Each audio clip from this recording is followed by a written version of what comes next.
Jawa itu masih memproduksi kira-kira 55-56% produksi padi. Demikian juga produksi pangan yang lain, jagung, kedelai, tebu ya untuk gula, produk-produk peternakan. Sementara kita tahu tadi kebutuhannya itu di semua provinsi, di semua wilayah, dan produksinya balik lagi ke beras, produksinya itu hanya di musim-musim tertentu yang surplus. Di padi itu kan ada tiga pola produksi. Pertama, panen raya yang itu terjadi kalau tidak ada anomali iklim, itu terjadi di Februari sampai Mei. Yang itu produksinya kira-kira 60-65% dari produksi sepanjang satu tahun. Jadi produksi yang terbesar itu di situ. Sekarang ini. Yang kedua adalah panen gadu yang terjadi di Juni sampai September. Itu kira-kira 25-30% dari produksi setahun. Sisanya paceklik. Nah, karena produksinya tidak sepanjang tahun, surplusnya tidak sepanjang tahun, kan butuh ada pengelolaan cadangan, ada pengelolaan stok.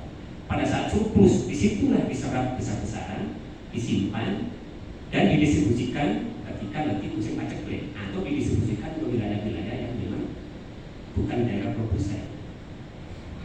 Itu hampir semua komoditas seperti itu. Gitu. Nah ini memang yang begini lagi-lagi belum disentuh oleh Badan Pangan ya, tapi mudah-mudahan berikutnya akan mengarah ke sana. Nah, Bapak-Ibu sekalian, meskipun tadi saya bilang pergerakan harga setiap komoditas itu relatif tidak terjadi gejolak ya. Tapi kalau kita lihat lebih detail, inflasi pangan, inflasi yang disebabkan oleh pangan itu masih besar, masih sangat-sangat besar. Saya ada data-data yang setidaknya 10 tahun terakhir gitu ya, yang mencoba melihat seperti apa pergerakan inflasi pangan. Tahun lalu inflasi pangan menyumbang inflasi nasional itu kira-kira 40%. Masih besar Bapak sekalian. Tahun 2017 itu kira-kira sumbangannya 70%. 2016 itu paling kecil 26%.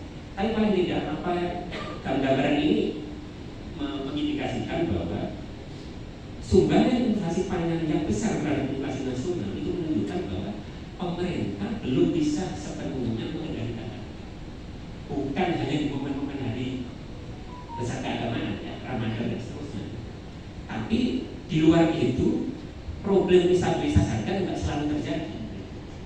Kalau kita lihat komoditasnya nggak jauh-jauh dari 11-12 itu. Beras, jagung, kedelai, gula, minyak goreng, bawang, bawang merah, bawang putih, cabai, cabai merah, cabai rawit, telur ayam, daging ayam, daging sapi, tapi daging sapi kecil sebetulnya. Nggak jauh-jauh dari itu. Kalau kita lihat lebih detail sebetulnya, tahun 2019-2021 itu beras tidak menjadi penyumbang inflasi yang besar dibandingkan